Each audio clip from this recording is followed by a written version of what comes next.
What's going on, guys? It's TemperAlliance, and today's video I'm going to be talking about Call of Duty Advanced Warfare from the E3 press conference. Now, after watching the gameplay, there was a lot of new stuff that was for Call of Duty that we've never ever seen before, and I've already went through it in the past, but for this video I might as well go through everything again. So after watching the gameplay, the first thing that I didn't really notice after watching T Martin's video, but the first thing that he noticed, and then when I actually copped it on later on, is that at the very start there is no display. So there's no minimap.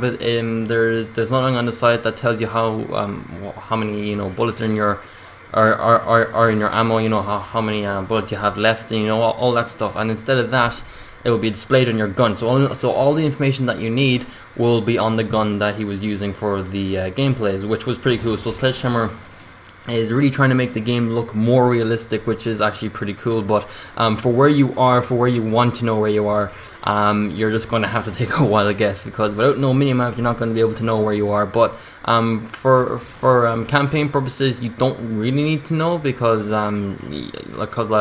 most of the time you'll be following teammates and you won't even know that the minimap is there. So it was kind of a bit hard for me to realize that there was nothing displayed on the screen but except on the gun, which was pretty cool. So like I said, Sledgehammer is actually really making the game look more realistic, is actually you are actually there.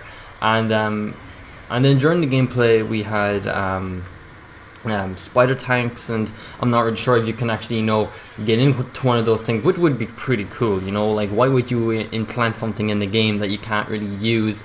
Hopefully we'll be able to use, or it might just be for show and tell pretty much, so we might be able to see other people use it but not us. But it's more than likely that we would, which was pretty cool. But if we go back to the gun, now I've already mentioned it before, but I'm also mentioning it again. I'm guessing the gun that he was using was the 3D printer rifle. So every time when he shoots a gun, the liquid that will be implanted in the gun would be already making more bullets. So you don't really need to switch out your magazines, the good old fashioned, take out one magazine and put in another to get more bullets. This liquid would already make more bullets, so it will print out more bullets for you as soon as you use the bullets. It's pretty much it's pretty much straightforward. But you would still have to reload though, so it won't reload for you. You're going to still have to reload your gun, but as soon as you reload it, the liquid will kick in and it will print more bullets off for you, which is really cool. And you can even see it on your weapon. So as soon as you're done using it, you can just see on the weapon that it's like there's like a little picture of a bullet, and then it's kind of like when you charge your phone, when the bar goes up more and more. It's kind of like that on the rifle, but except it's a picture of a bullet, and you can just see a little light just going through the bullets, and it'll tell you that it's printing more bullets. Now it can only do a bullet one at a time, which is fair enough. It can't do like 50. It can't do like it can't print off a whole magazine, which will be pretty fair enough, and you'll be able to tell that because it would also be displayed on the gun. So it would say like 200 after using like 37 bullets, and when you reload, it'd be like 237 down to 200, and you'd know that because the gun will print out more bullets, and it'll go one by one. So it'll be from 200, 201, 202. As long as you don't use the bullets, it will keep on going up. But but if you use the bullets and when you reload, it'll just go down, but it'll keep on printing. Now I'm not really sure how long it would work. Like some point, since it's a liquid, the liquid will eventually run out. But I'm not really sure on that one. No really thought like that. I'm not sure if it's going to be infinite liquid that will never run out, or some point it will run out and the gun will be useless, but I'm not really sure. And then he used a shotgun. I'm not really sure if it works the exact same way. I never really noticed everything making more bullets, but he used a shotgun that we never seen before. I forgot the name of it. I think I went through it on my channel before. I'm not really sure. I can't really remember, but that was pretty cool. Another thing was he used a grenade, and we've already seen it in the trailers when he threw it up, and you'll be able to see people from behind walls. It'll be kind of like a thermal scope from Black Ops 2. We'll be able to plant it on the gun, look through, and it'll help you see through walls where the enemies are. But this time they made a grenade version of it, and you just throw it up in the air, and it'll tell you where all the enemies are for a certain amount of time. So it won't be there forever until you kill them. It'll be there for a certain amount of time, and they will eventually go away.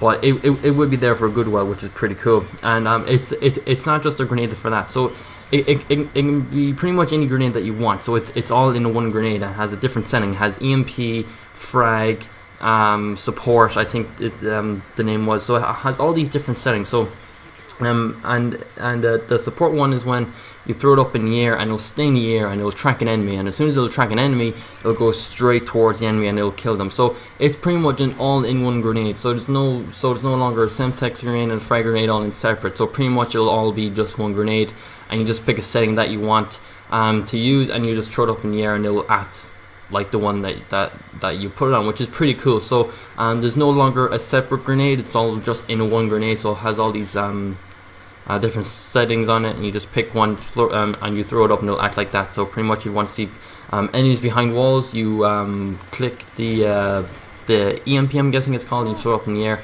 and it will tell you where all the enemies are. If you want to make it look like, you know, a killing grenade, like a good old frag grenade, you just pick something for a frag grenade, throw it up in the air, and it'll act like a frag grenade. And if you want to track an enemy and just kill that one person, just put a support, throw up in the air, and it'll track it. So it's all in one grenade, which is pretty cool. I've never seen before, so they're really thinking outside the box. And another thing is that they use in the trailer, they can jump pretty high. But after watching this gameplay, it's not like, you know, you can fly like Superman, you know, you can fly up anything you want, but it's pretty much like a Titanfall one. So like you can only, it's only like a boost pretty much, and you can only jump for a certain amount of height, and then it'll just stop, and then you just fall down.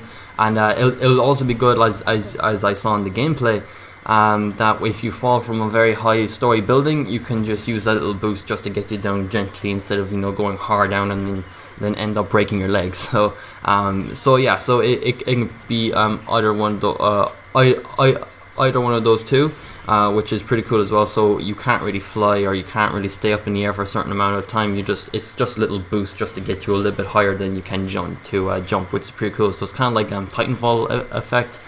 You know, when you run up in the air and you can do like a double jump, and it's actually the boost that only makes you jump a little bit higher. So that's pretty much all of its uses. And also you can zap, so you can go speed. You can zap from one place to another in like 2 seconds, but not very far though. So if you want to dodge an enemy or something like that, you would just use the zap. So it's pretty cool. I've already, like I said in my last video, well, like I said in this video, I meant to say, sorry.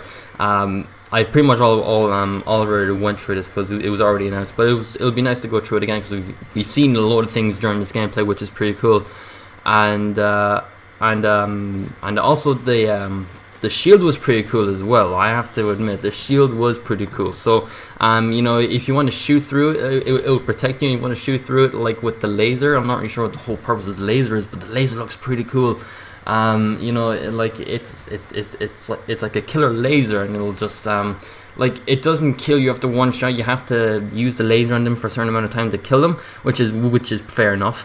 And every time when you want to shoot, the shield will just lower down. You can shoot through them, and obviously the enemies can shoot you then, because you just like lower down some part of the shield, which is pretty cool as well. And then when you're done shooting, the shield will just go up and protect you again, which is really cool. So you will be able to see a load of new stuff in this Call of Duty. So, you know, like I said, Sledgehammer has really put their thinking right outside the box. You know, it's honestly a really good Call of Duty game. We've never seen anything like this before, and I really hope that the multiplayer, which it didn't really announce yet, will go really well, because I actually have high hope for this game. Because, you know, for many years for Call of Duty, since Call of Duty 4, it's always been the same year after year after year.